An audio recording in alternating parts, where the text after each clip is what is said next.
Ana Canepa, chamou a atenção hoje a divulgação de relatório do IBGE sobre a renda do brasileiro. Como foi impactada, principalmente nesses últimos 2 anos, com a pandemia e atingiu o menor patamar em 10 anos, Lana.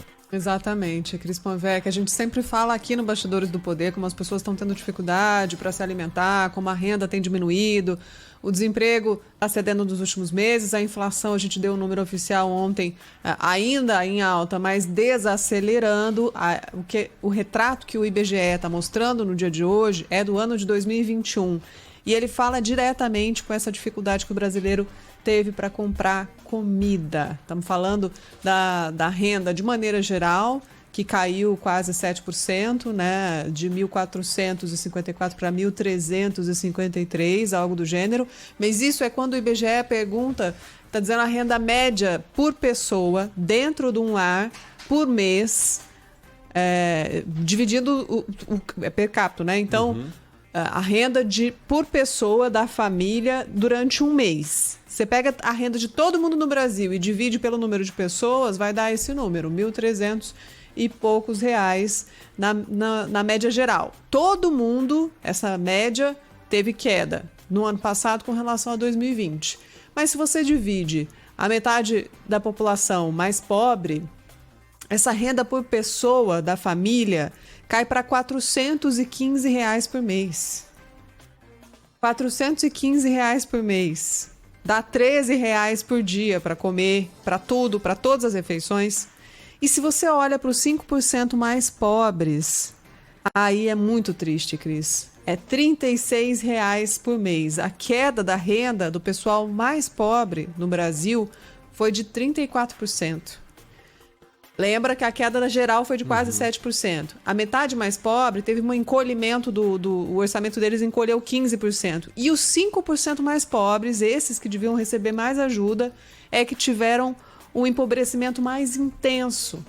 34% de redução da renda média por pessoa da família por mês para essas pessoas. Imagina o que é uma família miserável no Brasil recebendo por mês, por pessoa, R$ 36, R$ 39, dá R$ 1,30 por dia para comer, para fazer todas as refeições, para sobreviver. É óbvio que essas pessoas estão passando fome. E essa pesquisa, esse levantamento do IBGE, confirma o que a gente já falou essa semana, num grupo de mais de 30 milhões de pessoas que estão com dificuldade para colocar comida no prato.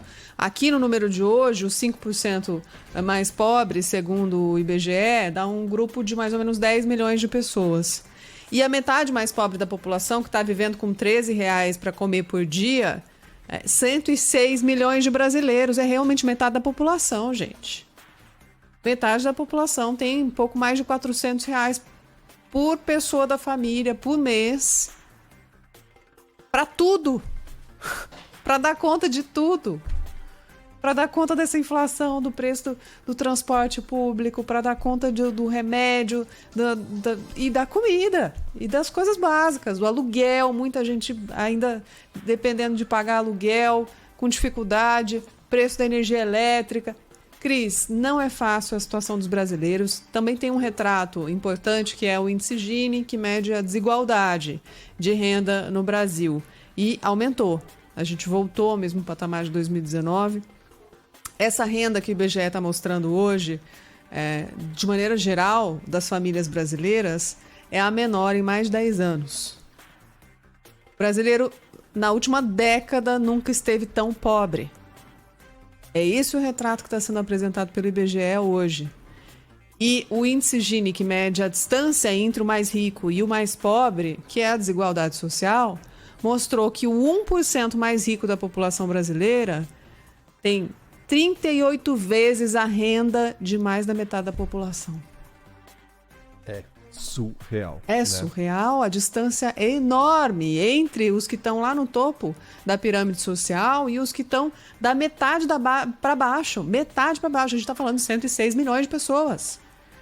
Pessoas que estão sobrevivendo com R$ 13 por dia de renda por pessoa da família. É isso, Cris. É mais um impacto desse leão, desse dragão da inflação que corrói, principalmente a condição de vida dos mais pobres, que a gente tem destacado. A gente vive uma pressão inflacionária já há uns 2 anos, né? A gente está indo para um terceiro ano de corda no pescoço. Ano passado fechou acima de 10%, esse ano tem uma tendência aí de melhora caso as coisas se desenrolem no Congresso Nacional, mude o patamar de taxação de impostos, combustíveis no Brasil, mas a coisa é complicada, a gente segue acima de um patamar de 10% ao ano, né, em 12 meses. Não é um fenômeno brasileiro, de fato, é um fenômeno que ocorre, é registrado no mundo. A gente vai tratar disso hoje nos bastidores do poder. O Killing vem com informações da Inglaterra, tem problemas por lá, tem problemas também nos Estados Unidos, que inclusive impactaram hoje o mercado financeiro no mundo todo, mas a situação do Brasil é desesperadora por causa da nossa condição. Somos um país de terceiro mundo, somos um país pobre e com toda essa desigualdade social. Nos Estados Unidos, e a gente fala daqui a pouco com a Ju Rosa sobre isso, a taxa da inflação no mês de maio foi de 1%, alta de 1%. E para eles, no acumulado dos últimos 12 meses, a inflação está em 8,6%. Para nós, se eu não me engano, está em 11,7% que a gente deu essa semana, né? 11, no acumulado dos últimos 12 meses, com o índice cedendo agora nos últimos 2 meses. Mas, enfim, 8,6% para os Estados Unidos é bastante pesado. Então, tem a possibilidade de aumento de juros lá. Os investidores olham e falam, bom, aonde que eu vou botar meu dinheiro? Num país que tenha menos risco. Tiram o dinheiro do Brasil, por isso o dólar sobe e tem impacto para a gente. Mas é sim um fenômeno mundial, impacto da pandemia, claro, impacto da guerra na Ucrânia, que complicou o abastecimento de vários países, né? A chegada aqui de insumos para as indústrias por conta da pandemia e tudo mais, e a paralisação de muitos serviços, e a retomada é lenta, a crise está instalada, tem tudo isso para ser considerado. Mas o que a gente não pode deixar de falar é que a prioridade número 0 dos políticos tem que ser essa. A prioridade do Congresso Nacional tem que ser essa. A prioridade do Judiciário tem que ser essa. A prioridade do Presidente da República tem que ser essa. Então, quem acredita no presidente, apoia o seu deputado, o senador, as pessoas em quem você confia, é uma boa hora para chegar e conversar com essas pessoas e cobrar. E cobrar uma resposta. Porque pode ser que a sua família esteja num grupo privilegiado que não está sentindo na pele o que é sobreviver com R$415 por mês para uma pessoa da família, com uma renda, com uma dificuldade de se alimentar. Talvez não seja o seu caso, ainda bem, mas é o caso de muita gente, de metade da população que está vivendo com R$13 por dia para se alimentar. E, de novo, vou reforçar, a constatação de hoje é que a inflação e a perda de renda está sendo muitíssimo mais cruel para as pessoas que ganham menos. É o dobro, Cris. A redução do tamanho da renda do brasileiro de 2020 para 2021 foi de 7%.